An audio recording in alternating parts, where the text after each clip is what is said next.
Yes, good evening, students. Welcome to SD Commerce Career Sector 10 Panchkula. This is CA Dheeraj here. Hope you are doing well. And in the last lecture, macroeconomics का हमने sir introductory part complete किया था. And introduction के अंदर मैंने last class में 3 topics आपको cover करवाए थे. एंड उनमें से नंबर 1 टॉपिक जो हमारा था that is basically about the scope of macroeconomics. Clear? तो आपने कुछ थियरीज रीड आउट करी थी, या इन शॉर्ट अगर मैं आपको थोड़ा सा रिमाइंड करवाऊं, जिसको मैंने कहा था कि जो +2 का आपका सिलेबस है, क्लियर, मैक्रो के अंदर जो सिलेबस आप रीड आउट करेंगे वही बेसिकली आपकी जो थियरीज हैं वो आपका स्कोप ऑफ मैक्रोइकोनॉमिक्स है, जिसके अंदर आपने पढ़ा था theory of general price level, theory of national income, theory of employment, clear, theory of foreign trade etcetera. Clear? तो दैट मींस 4-5 आप लोगों ने थियरीज वहां पे रीड आउट की थी. एंड सेकंड जो आपने रीड आउट की थी कि बेसिकली सर मैक्रो इकोनॉमिक्स को पढ़ने के लिए, क्लियर, हमें क्या इंपॉर्टेंस है, बेसिकली हम मैक्रो इकोनॉमिक्स को क्यों पढ़ रहे हैं, या एक सिग्निफिकेंस पॉइंट ऑफ व्यू से कि सिग्निफिकेंस ऑफ मैक्रो इकोनॉमिक्स क्या है. तो वहां पे आपने 2-3 पॉइंट्स कवर अप किए थे, like description of the economy, कि सर इकोनॉमी की डिस्क्रिप्शन को जानने के लिए आपको मैक्रो इकोनॉमिक्स की क्या करनी पड़ती है, स्टडी करनी पड़ती है. And next on economic stability बनाए रखने के लिए सर वेरियस पॉलिसी फॉर्मुलेशन करने के लिए, ताकि आपकी कंट्री की ग्रोथ एंड डेवलपमेंट ना रुके, कॉन्टिन्यूस वे से आपकी कंट्री की ग्रोथ एंड डेवलपमेंट होती रहे, एंड आपके रिसोर्सेज को ना कि सिर्फ एलोकेट किया जाए, प्लस उनकी प्रॉपर ऑप्टिमम यूटिलाइजेशन करवाई जाए. एंड द लास्ट टॉपिक जो हम लोगों ने क्लास में डिस्कस किया था दैट इज सर इंटरडिपेंडेंस. एक वर्ड होता है इंडिपेंडेंस, मैं यहां पे वर्ड इंडिपेंडेंस नहीं बोल रहा, उल्टा वर्ड बोल रहा हूं इंटरडिपेंडेंट. क्लियर? कि basically micro economics and macro economics, माना आपकी बात कि दोनों डिफरेंट हैं, कि माइक्रो और मैक्रो के बीच में, दोनों के बीच में क्या है, डिफरेंसेस हैं, बट फिर भी आपकी माइक्रो इकोनॉमिक्स मैक्रो पे डिपेंड करती है, एंड आपकी मैक्रो इकोनॉमिक्स माइक्रो पे डिपेंड करती है. क्लियर? तो यहां पे जस्ट मैं एग्जांपल यहां पे क्लियर करूंगा कि माइक्रो मैक्रो पे कैसे डिपेंड करती है. तो यहां पे आपने एग्जांपल ली थी sir, price of a commodity. एक कमोडिटी का प्राइस डिटरमिन करते हुए मैं माइंड में रखता हूं कि उसका जर्नल प्राइस लेवल इंडस्ट्री या इकोनॉमी लेवल पे क्या डिसाइड हो रहा है. तो उसको देखते हुए, that means general price level जो all over the economy prevail करेगा, उसको देखते हुए आप अपनी कमोडिटी का प्राइस क्या करते हैं, फिक्स करते हैं. So in this case micro that means small level price of a commodity किस पे डिपेंड करती है सर, आपके मैक्रो लेवल पे, जर्नल प्राइस लेवल पे. And the second is sir macro micro पे कैसे डिपेंड करती है. सर मैक्रो, आप एक चीज समझने की कोशिश करो कि मैक्रो लार्ज लेवल तक कब पहुंचूंगा. अगर पहले मैं इंडिविजुअल लेवल पे, एक स्मॉल लेवल पे, छोटे छोटे लेवल पे डाटा इकट्ठा करूंगा, तभी नेक्स्ट मैं इकोनॉमी को लार्ज लेवल पे स्टडी कर पाऊंगा ना. तो यहां पे हमने example the sir aggregate demand of goods and services, जो आप नोट डाउन करते हैं कि एग्रीगेट डिमांड कहां से बनी.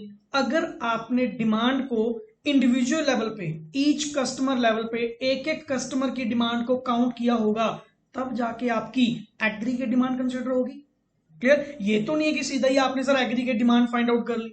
फर्स्ट ऑफ ऑल आप लोगों ने वहां पे क्या किया होगा सर, इंडिविजुअल लेवल पे हर पर्सन की डिमांड को कलेक्ट किया होगा, एंड उन सबकी डिमांड को प्लस करके हमने क्या बनाया, aggregate demand. So that's why your macro economics also depends upon the micro economics.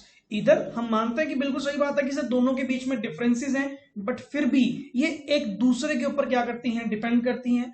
ऐसा नहीं है कि सर माइक्रो में जो डिसीजन लिए जाएंगे वो मैक्रो के बिना लिए जाएंगे, या मैक्रो के अंदर जो डिसीजन लिए जाएंगे वो माइक्रो के बिना लिए जाएंगे. ऐसा यहां पे पॉसिबल नहीं है.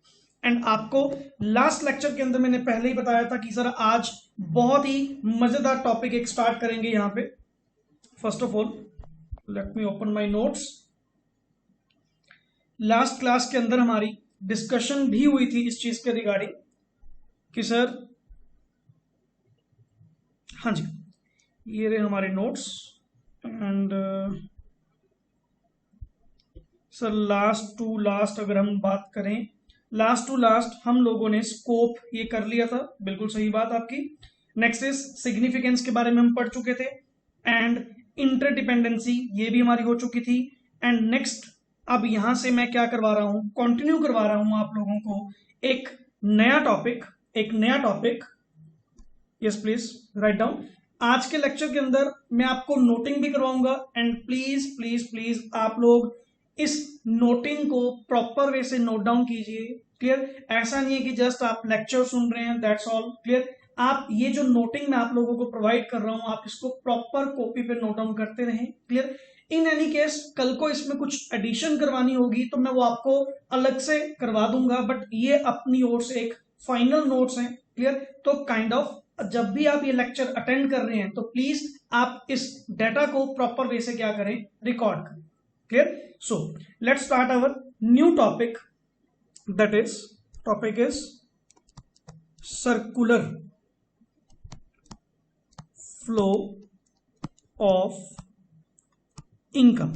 Clear? Circular flow of income.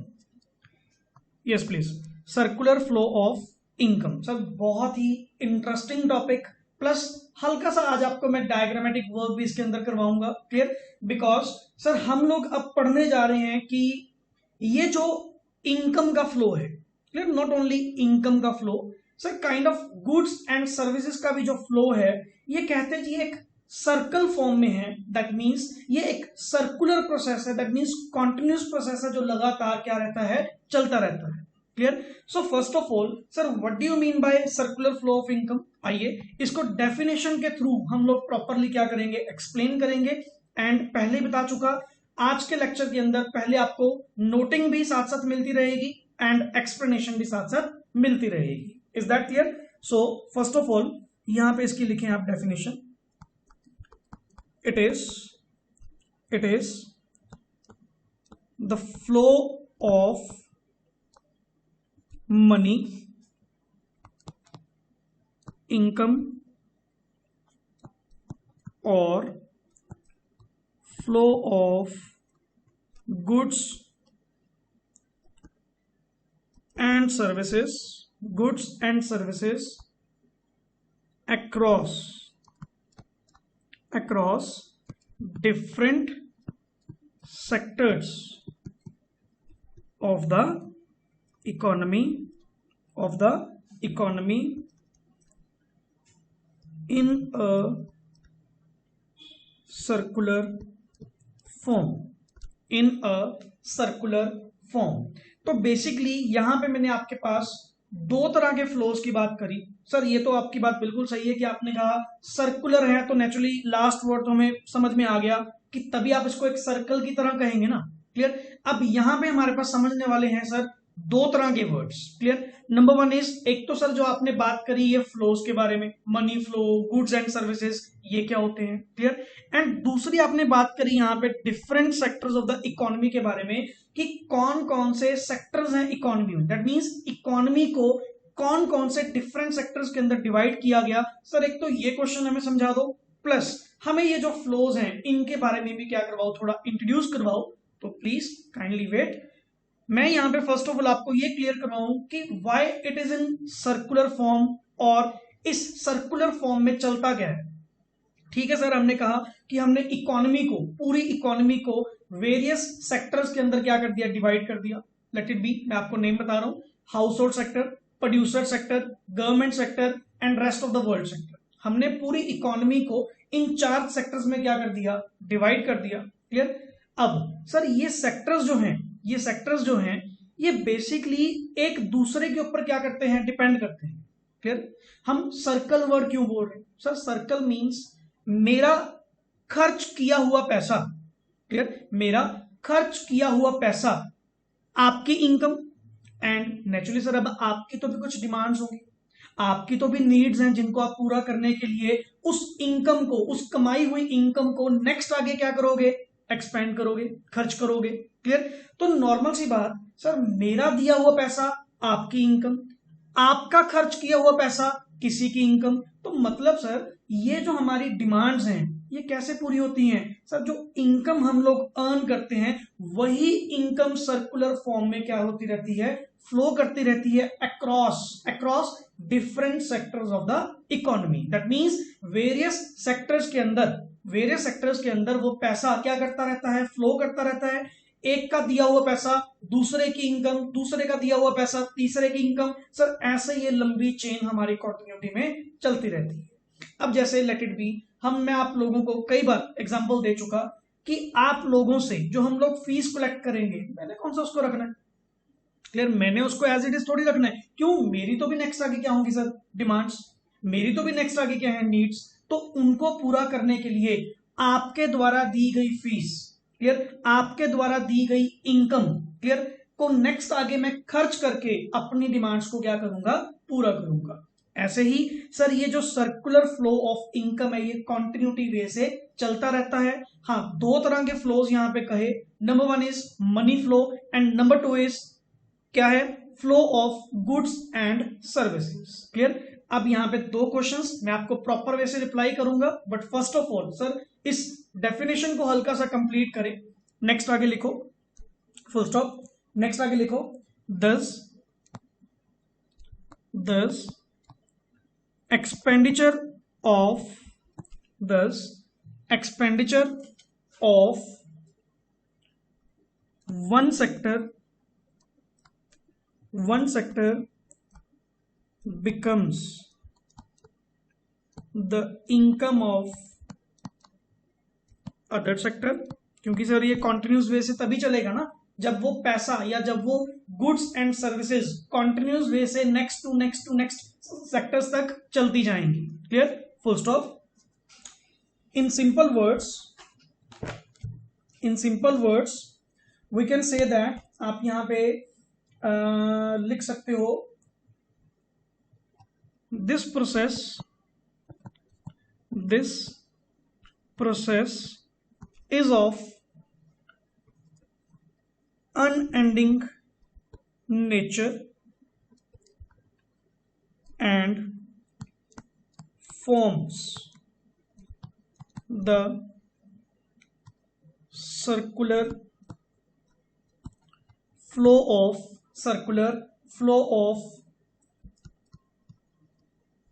income, expenditure and production. Clear? तो बेसिकली सर ये प्रोसेस अपने आप में क्या है, एक अनएंडिंग नेचर का है। इसीलिए अनएंडिंग नेचर मीन सर इसकी ना तो कोई बिगिनिंग है ना इसका कोई एंड है, ये सर्कुलर फॉर्म में लगातार कॉन्टिन्यूस वे से ये चलता जाएगा। दैट मीन्स एक सेक्टर अगर उसने इनकम अर्न करी तो वो अपने डिमांड्स को पूरा करने के लिए दूसरे सेक्टर को जो पैसा खर्च करेगा तो वो दूसरे की इनकम बनेगी। क्लियर? तो ये कॉन्टिन्यूस वे से एक्सचेंजेस इस वे से हमारे चलते रहते हैं। इसीलिए इस अनएंडिंग प्रोसेस को, क्लियर, इस अनएंडिंग नेचर को क्या वर्ड बोलते हैं sir, circular flow of income और circular flow of goods and services. Clear? तो यहां पे in short, clear, a continuous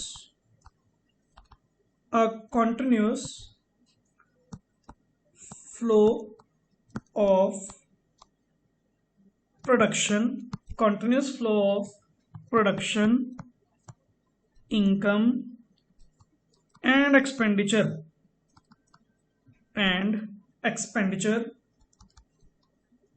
is known as circular flow of income. Sir basically ये इन लास्ट हमने क्रक्स निकाल दिया कि ये जो कॉन्टिन्यूस फ्लो है किस चीज का, प्रोडक्शन का, इनकम का एंड एक्सपेंडिचर का, सर ये बेसिकली अपने आप में एक सर्कुलर फ्लो ऑफ इनकम है। Is that clear? ओके, सो आप यहां तक इसको साथ साथ प्लीज नोट डाउन कीजिए। आपको जस्ट मैं 1 मिनट का टाइम दे रहा हूं, सो प्लीज प्रॉपरली इसको नोट डाउन करते जाइए साथ साथ। एंड तब तक हम अपना नेक्स्ट टॉपिक भी देख लेते हैं।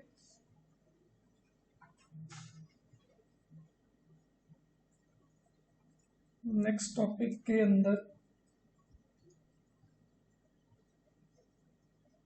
हमारे पास पहले बात चलेगी डिफरेंट सेक्टर्स के बारे में हम पहले लिखेंगे. Yes, right it fast please.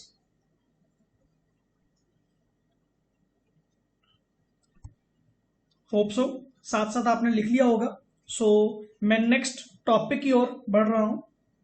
That is, sir पहले हम बात करेंगे different sectors of the economy के बारे में.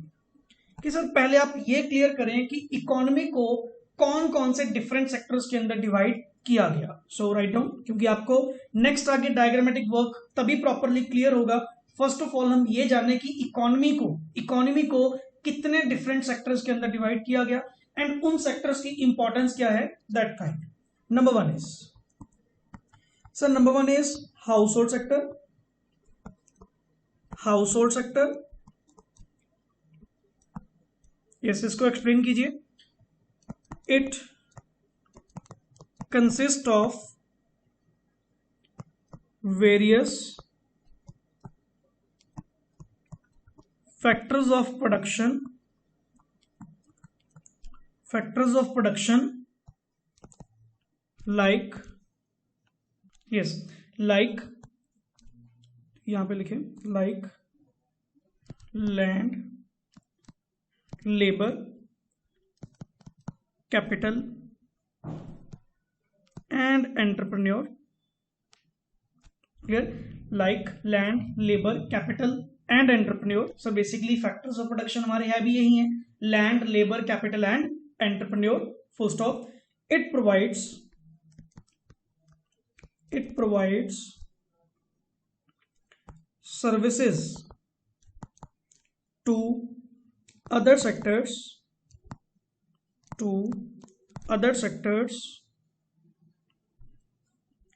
to earn income and spends it upon consumption or utilizes it for savings. Sir ये तो नॉर्मल सी एक बात है. देखो सर, अगर मैं इनकम कमाऊंगा, अगर मेरे पास कोई पैसा अर्न होगा, अगर मैं एज अ इनकम कमाऊंगा, या तो मैं उस पैसे को क्या करूंगा, कंज्यूम करूंगा, या उस पैसे को क्या करूंगा, सेव करूंगा. तो सिंपल सी बात sir, as a household sector मेरे पास कुछ फैक्टर्स ऑफ प्रोडक्शन है, land, labour, capital and entrepreneur. मैं इन फैक्टर्स ऑफ प्रोडक्शन को, या वर्ड बोल सकते हैं फैक्टर सर्विसेज को प्रोवाइड करके दूसरे सेक्टर्स को ये फैक्टर सर्विसेज प्रोवाइड करके इनकम क्या करूंगा, अर्न करूंगा. एंड जो भी पैसा ये लैंड, लेबर, कैपिटल, एंटरप्रेन्योर देके जो भी पैसा मुझे रिसीव होगा, वो पैसे को या तो मैं कंजम्पशन पे लगा दूंगा क्योंकि मेरी भी कुछ डिमांड्स हैं, या उस पैसे को मैं क्या करके रखूंगा, सेव करके रखूंगा for the future prosperity. Clear? ताकि अपने फ्यूचर को सिक्योर करने के लिए. ओके सर, ठीक है. फर्स्ट हमारा हुआ household sector. Number two producer sector. Yes, लिखो. It consist of producers of goods and services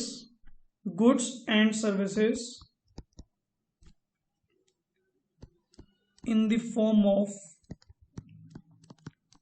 firms or corporations. Sir वो तो इनकी इच्छा है ना कि वो कंपनी बना के काम करते हैं या पार्टनरशिप फर्म्स बना के काम करते हैं. That means business sector. Kind of simple words में कहना चाहें तो ये अपने आप में क्या है, बिजनेस सेक्टर्स हैं जो हाउस होल्ड सेक्टर से, फिर जो ऊपर आप लिख के आए थे हाउस होल्ड सेक्टर से फैक्टर्स ऑफ प्रोडक्शन लेते हैं और गुड्स एंड सर्विसेज की प्रोडक्शन वहां पे करते हैं. तो यहां पे कंप्लीट करें, in the form of firms and corporations, full stop.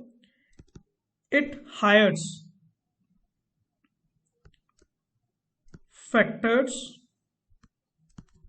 Of production. ये बेसिकली सर हायर करते हैं. दैट मीन्स किससे लेते हैं, हाउस होल्ड सेक्टर से. factors of production to produce goods and services. It hires factors of production to produce goods and services, ताकि basically एक goods and services को प्रोड्यूस करके, क्लियर, बेसिकली प्रोड्यूस कहां से करेंगे, इनके पास थोड़ी है लैंड लेबर कैपिटल, तो वो कहां से मिलेगी आपको, हाउस होल्ड सेक्टर से। सर हाउस होल्ड सेक्टर वाले आप लोगों को, हाउस होल्ड सेक्टर आपको क्या प्रोवाइड करेगा, land labour capital and entrepreneur, clear. आप उनसे हायर करके उनकी सर्विसेज को इस्तेमाल करके आप गुड्स एंड सर्विसेज को क्या करेंगे, प्रोड्यूस करेंगे, ताकि नेक्स्ट ऑन उन गुड्स एंड सर्विसेज को क्या किया जाए, सेल करके अपनी इनकम कमाई जाए। सर सिंपल सी बात, हर पर्सन अपनी अपनी एक्टिविटी में इन्वॉल्व है टू अर्न एन इनकम, ताकि वो अपनी रोज की रोटी कमा सके, अपनी डिमांड्स को पूरा कर सके, clear.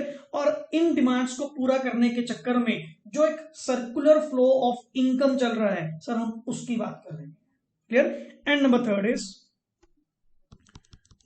is, do it fast, sir, government sector, yes, this sector smoothens and regulates household and business, या आप वर्ड बोल सकते हो यहां पे producer sector and producer sector, full stop, producer sector. It promotes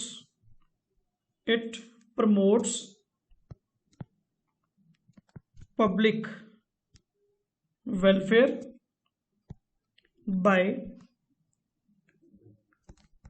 collecting taxes and spending it upon public utilities. Sir basically government का काम ही है, गवर्नमेंट बेसिकली क्या करती है सर, सोशल वेलफेयर को प्रमोट करती है, क्लियर। दैट मींस गवर्नमेंट का काम क्या है, house hold sector and producer sector को प्रॉपरली रेगुलेट करना, ताकि उनकी वर्किंग में कोई दिक्कत ना आए, एंड सोशल वेलफेयर को प्रमोट करना, पब्लिक वेलफेयर को प्रमोट करना। कैसे सर, वो टैक्सेस हम लोगों से, हाउस होल्ड सेक्टर से, प्रोड्यूसर सेक्टर से क्या करेगी, टैक्सेस कलेक्ट करेगी, direct tax, indirect tax collect करेगी, और वो पैसा जो टैक्स के थ्रू गवर्नमेंट के पास कलेक्ट होगा, उस पैसे को नेक्स्ट ऑन पब्लिक यूटिलिटीज में लगा लेगी, क्लियर। दैट मींस लोगों की सेवा करने में, लोगों की भलाई के लिए, पब्लिक इंटरेस्ट में जहां पे खर्चा होना चाहिए, सर गवर्नमेंट में वहां पे पब्लिक यूटिलिटीज प्रोवाइड करने के लिए, सरकारी सेवाएं प्रोवाइड करने के लिए वो पैसा क्या करेगी, खर्च करेगी, तब जाके आपका पब्लिक वेलफेयर क्या होगा, प्रमोट होगा, clear. Like sir law and order maintain करने के लिए, डिफेंस के ऊपर जितना खर्चा होता है, क्लियर, या इंफ्रास्ट्रक्चर जो गवर्नमेंट की ओर से है, इन चीजों के ऊपर जो खर्चा है, तो गवर्नमेंट के पास इनकम कहां से आ रही है sir, main thing is collecting taxes, जो आप लोगों से, हमारे लोगों की जेबों से जो टैक्स की कलेक्शन हो रही है, क्लियर, हाउस होल्ड सेक्टर से, प्रोड्यूसर सेक्टर से जो टैक्स कलेक्ट किया जा रहा है, वही पैसा नेक्स्ट ऑन गवर्नमेंट क्या करती है, पब्लिक यूटिलिटीज के ऊपर खर्च करती है, क्लियर। अदरवाइज गवर्नमेंट के पास पैसा कहां से आए, is that clear? And next is number 4,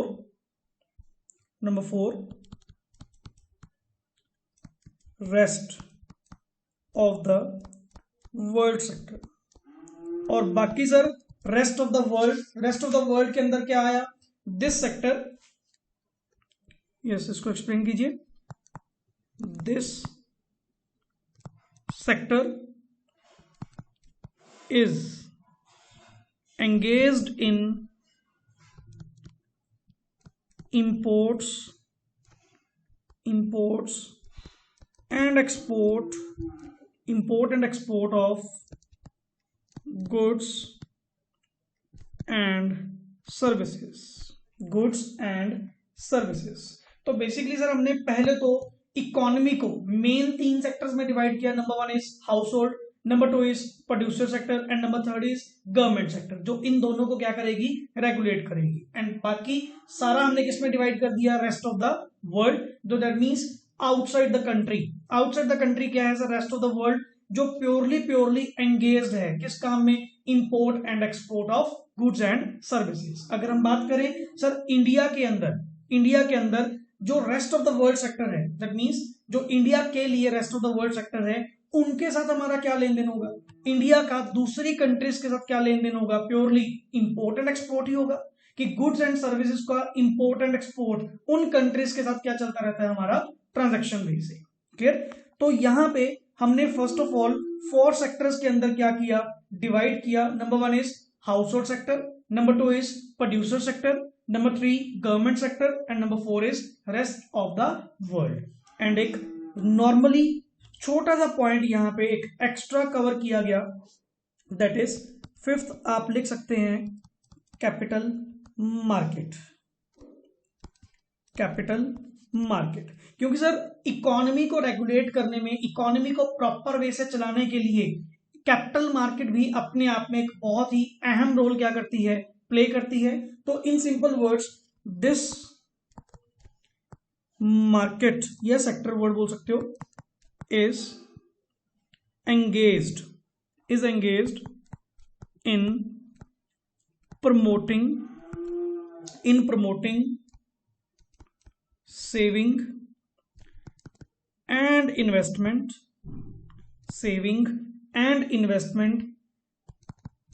in the economy। Basically sir इनका लिंक सबके साथ है, in the economy through various financial institutions। that means इन्होंने सर वेरियस फाइनेंशियल इंस्टीट्यूशन की हेल्प से, लेट इट बी यहां पे एग्जांपल दूंगा सर बैंक, इन्होंने जो बैंक अपने आप में है सर, बैंक सबके लिए एक इंपॉर्टेंट रोल प्ले करता है, चाहे वो हाउस होल्ड सेक्टर है, चाहे प्रोड्यूसर सेक्टर है, चाहे वो गवर्नमेंट है या रेस्ट ऑफ द वर्ल्ड है। क्लियर। बैंक एक ऐसी मार्केट है, बैंक एक ऐसा सेक्टर है जिनका लिंक सब पॉइंट ऑफ व्यू से है, दैट मींस हर सेक्टर के साथ है। तो इनका काम क्या है, किस चीज को प्रमोट करना, सेविंग्स एंड इन्वेस्टमेंट को, दैट मींस मनी फ्लो को बनाए रखना। क्लियर। इन इकोनॉमी के अंदर, पूरी इकोनॉमी के अंदर मनी फ्लो को बनाए रखना, स्टेबिलिटी को बनाए रखना सेविंग्स एंड इन्वेस्टमेंट के थ्रू। क्लियर। तो वो चीज काम कौन करती है, capital market. For example sir banks हुए, वेरियस फाइनेंशियल इंस्टीट्यूशंस हुए, लाइक पब्लिक फाइनेंशियल इंस्टीट्यूशंस हैं, क्लियर, मनी लेंडर्स, तो नॉर्मली ये सारे के सारे किसके अंदर आते हैं, कैपिटल मार्केट के अंदर। Is that clear. तो यहां तक हम लोगों ने जो टॉपिक कवर किया, that is sir different sectors of the economy के बारे में हमें क्या हुई, क्लैरिटी हुई कि different sectors of the economy हमें बिल्कुल क्लियर हो चुके सर, कि इकोनॉमी को बेसिकली 5 पॉइंट्स के अंदर क्या किया गया, divide, house hold sector, producer sector, government sector and rest of the world sector. And एक छोटा सा पॉइंट वहां पे डिस्कस किया गया about the capital market which is also part of the economy. Clear. क्योंकि इकोनॉमी इनके बिना वर्क नहीं कर सकती। अब यहां पे हम बात करेंगे सर 2 तरह के फ्लोज जो हमने रीड आउट किए थे इन सिंपल वर्ड्स। यहां पे मैं आपको डिफरेंस ही करवाता हूं सर। 2 तरह के फ्लोज हैं हमारे बीच। टॉपिक का नाम लिखें, यहां पे टॉपिक का नाम एनलार्ज कर लें थोड़ा सा, डिफरेंस बिटवीन, क्योंकि हमने 2 तरह के फ्लो ऊपर डिस्कस किए थे, one is money flow and the second is flow of goods and services. तो यहां पे मैं आपको वही 2 फ्लोज जो आज डेफिनेशन के अंदर हमने करे, उसी के बारे में डिस्क्रिप्शन प्रोवाइड कर रहा हूं कि what do you mean bye money flow and what do you mean by real flow. तो वो डिफरेंस के अंदर ही उसका मीनिंग प्लस वो डिफरेंस दोनों कवर अप हो जाएंगे। तो यहां पे डिफरेंस बिटवीन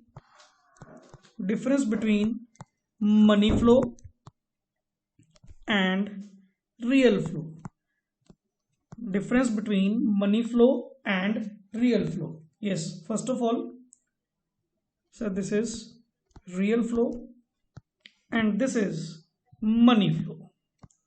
क्लियर सर। ये 2 तरह के फ्लोज के बारे में हल्का सा डिस्कस करें, प्लस इनके बीच में हमने एक डिफरेंस भी क्रिएट करना है कि दोनों के बीच में डिफरेंस है क्या।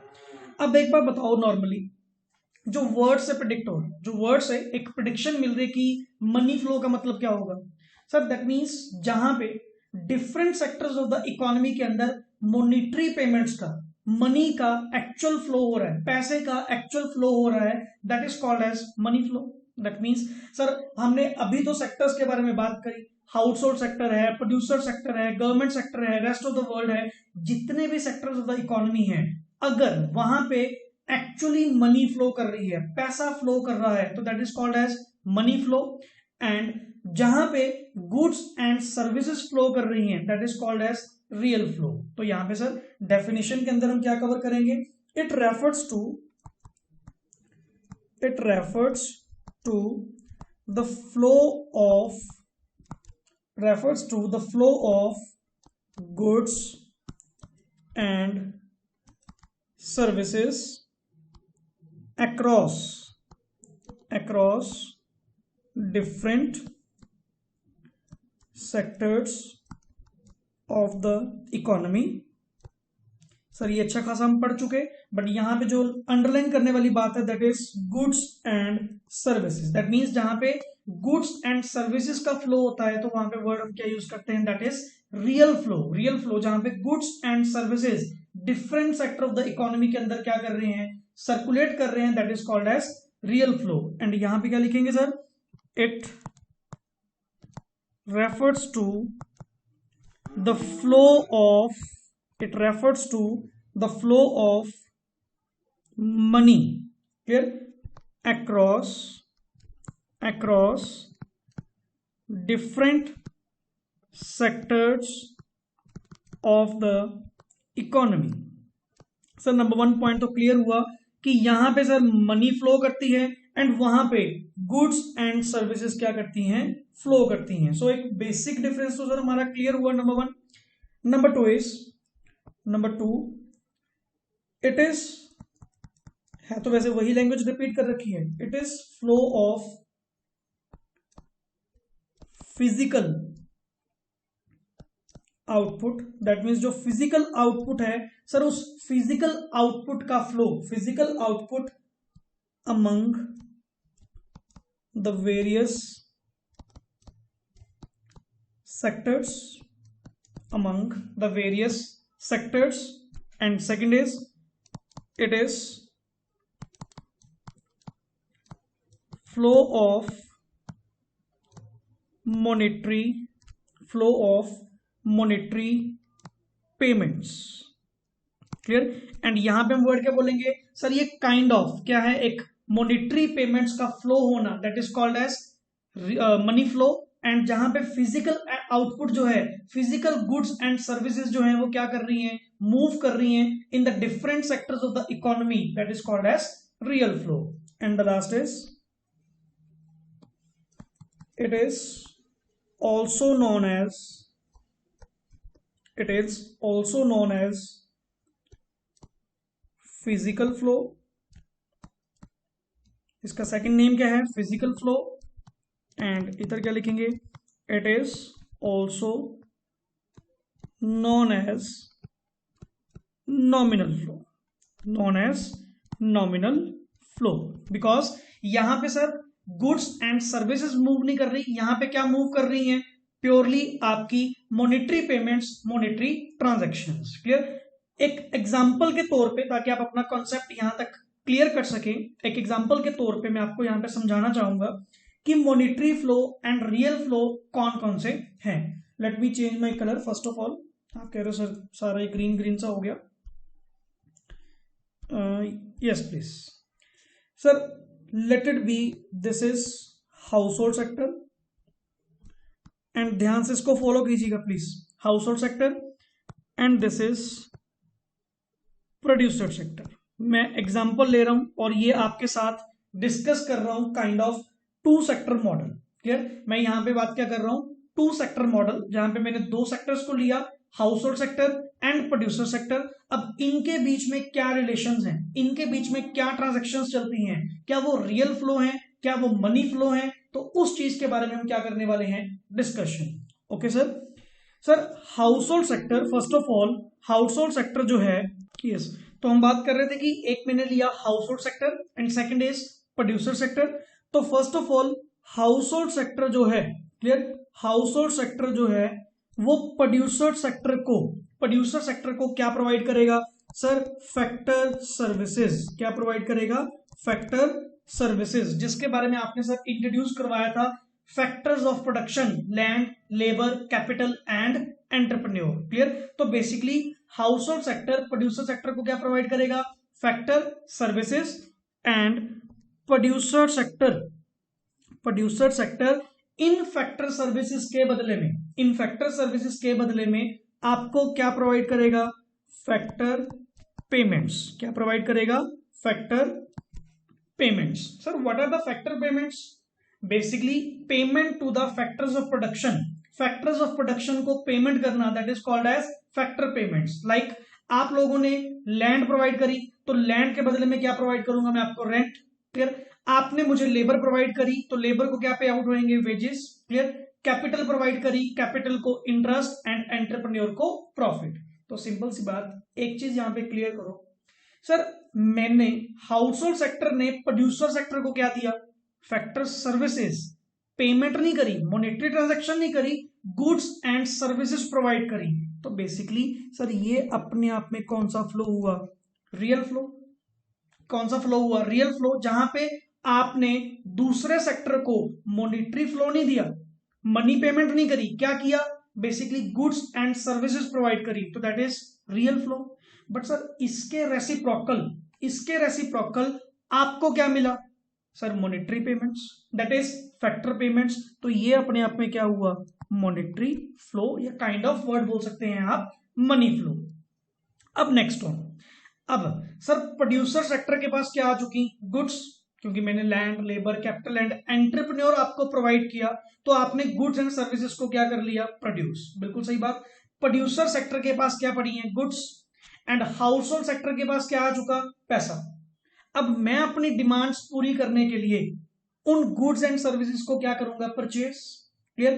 तो नॉर्मल सी बात सर, अब हाउस होल्ड सेक्टर यही, क्लियर, प्रोड्यूसर सेक्टर को क्या पे आउट करेगा, प्राइस ऑफ गुड्स या फिर सर्विसेज। क्या पे आउट करेगा, प्राइस, दैट मींस आप पैसा दोगे एंड ये प्रोड्यूसर सेक्टर आपको क्या प्रोवाइड करेगा sir, goods and services, what ever you demand. Clear.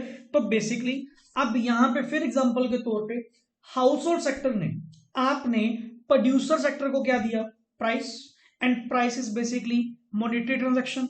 Monetary transaction होने का मतलब सर आपने उनको पैसा दिया, गुड्स एंड सर्विसेज नहीं दिए, पैसा दिया, तो ये अपने आप में कौन सा फ्लो हुआ, money flow.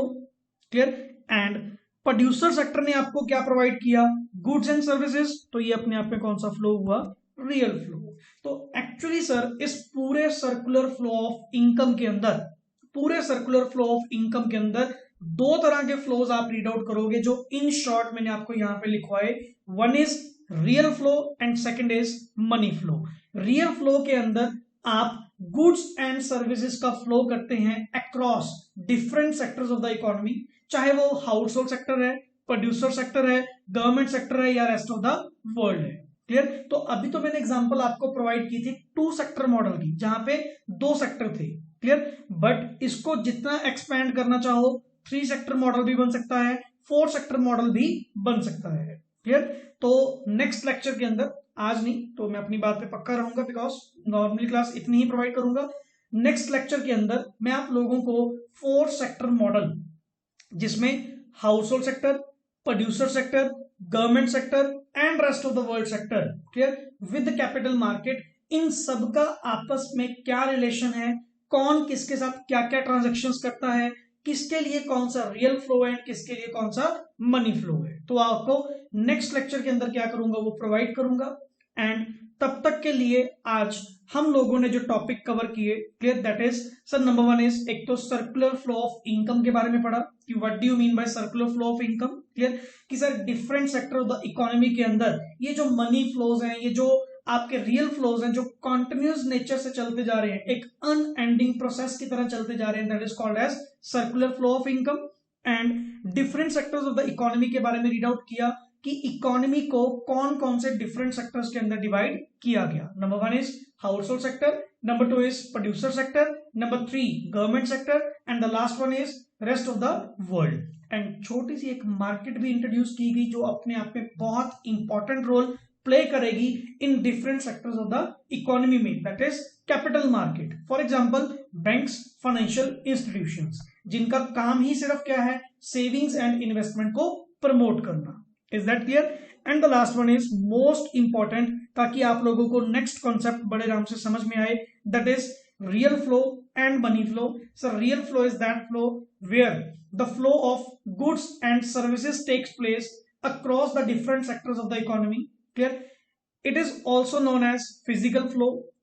And what about money flow? Sir, money flow is that flow in which monetary payments, clear, monetary payments flows in various different sectors of the economy. That means जहां पे monetary transactions हो रही हैं, that is जिसमें actual पैसा flow कर रहा है, that is called as money flow. And it is also known as nominal flow. एंड आप लोगों को यहाँ पे ये जो डायग्रामेटिक वर्क मैंने आपको बताया, that is two sector model. In simple words we can say two sector model. तो एग्जाम में सर आपसे चाहे टू सेक्टर मॉडल पूछें या आपसे थ्री सेक्टर मॉडल पूछें, वो आपको वन बाय वन कवर करवाता रहूंगा. Is that clear? Okay. And in any case अगर आपको फिर भी कोई डाउट है, कोई पॉइंट अगर आपने पूछना होता है, तो मैंने आपको लास्ट क्लास के अंदर भी अपना मोबाइल नंबर शेयर किया था. तो प्लीज आप कब भी कॉल करके या इवन व्हाट्सएप करके मेरे से वो डाउट्स क्लियर कर सकते हैं. Okay, thanks.